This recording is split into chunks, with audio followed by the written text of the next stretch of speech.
Hey there, it's Bootsowen here. This is a really old Whirlpool. It's an AWG338. It's a washer dryer. If we put our hand in there, it's a model 2000.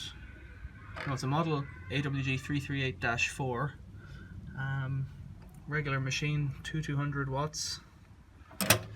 Most of that will be on the element. The door seal is a bit coming off there. It's quite rusty, it's quite old.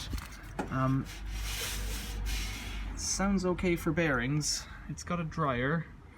It's got wash temperature. It only goes up to 1000 spin. Pretty gross. I've checked the lint filter. It's okay. I've unscrewed the screws on the back at the top here. I want to see what's inside it. Okay, it just hinges off. Right. Now, oh, it's a dryer, so it has this dryer thing wrapped in fiberglass insulation. Electromechanical timer. Concrete block on top, enamel tin drum, which I've never seen before. There's that's stuck actually, that's the fan for the dryer, so the bearings and that feel like they're stuck or sticky. There's not much you can do with that in situ. You have to take the fan out, and you can take it all apart. I've shown how to do this on one other video on how to repair a desk fan or a freestanding fan. You just have to clean the shaft, that little silver shaft in there. You have to take it apart, clean the shaft and oil it and put it back together, and it'll work fine. Now I'm interested in this machine because it's quite old. Down on the bottom, it's probably one of the first washer dryers, you know, taking a look at it like that. It's extremely heavy, first of all. Part of that is because it's got a metal drum, I guess. Part of it's because it's got this dryer unit on top. And there's the dryer, I think that's the dryer condensing thing there. If I roll it over, oh god, that's really sharp. Got it over on its side. You can see in the bottom here, it's got a really old motor. Soleil. It's got two speeds, 2800 watt speed, 2800 spin speed, 2800 RPM and 300 RPM. It's an old type motor. I don't know if this is universal. It has a tacho.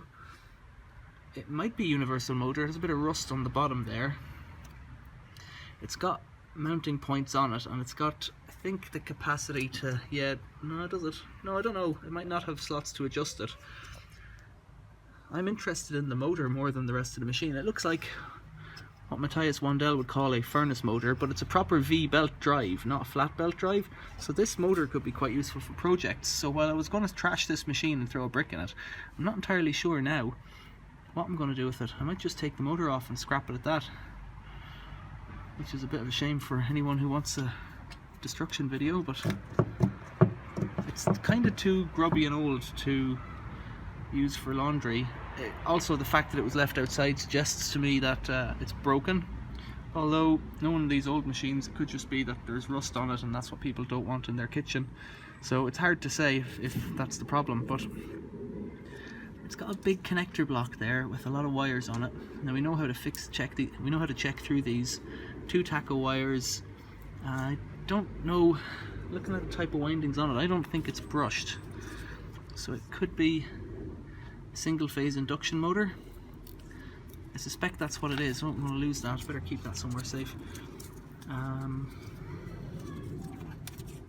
That's not safe. I'll keep it inside.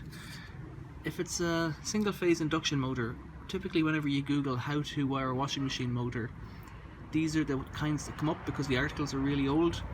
So if it isn't a universal motor, but because it has this tacho, it could be. So there must be a motor speed controller somewhere if it's got a tacho.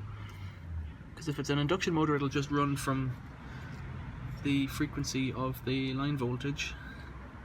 I don't know. I'll have to ponder on that and have a look at this motor in a separate video perhaps. So there you go. That's a show and tell anyways. I'm not going to do much more with this, I don't think. I'll have to decide what to do with it. It's a Whirlpool AWG338. Let's see if we can figure out a date code off of this.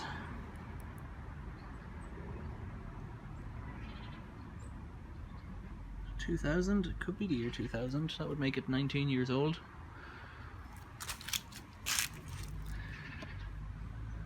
See any date codes on anything in there yet. I'm guessing it's 1990s because of the shape of it.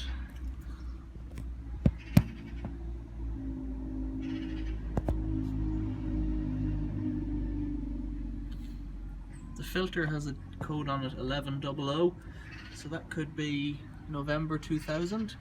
It does, like, an electromechanical timer is quite an out-of-date thing, so it's unlikely that you'd see one of those on a machine that's that recent. Maybe that's not true at all, I don't know. Way down the bottom there you can just see that's the motor control board, so I might have a look at that in more detail. It could be, I really don't think it's a universal motor, so I'm not going to say it is. I might just strip it for bits and recycle it.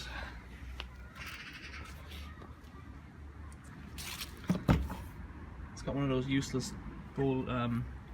it's got one of those useless glass doors with the bevel on it.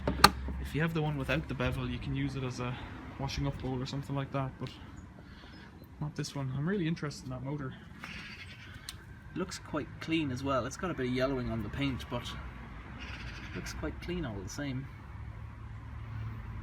I've never had one with an enamel drum before. Not entirely sure what to do. It's too grubby to be any good, if that makes sense. It's too grubby to be worth keeping, I guess is what I'm trying to say. You see, it's got that rust up on the top there and around the side. It's not in any ways mint condition. It's got a big scrape on the front as well. Alright, I might have a look at this motor in another video. That's the Whirlpool AWG338 washer dryer. Thanks for watching. See you later.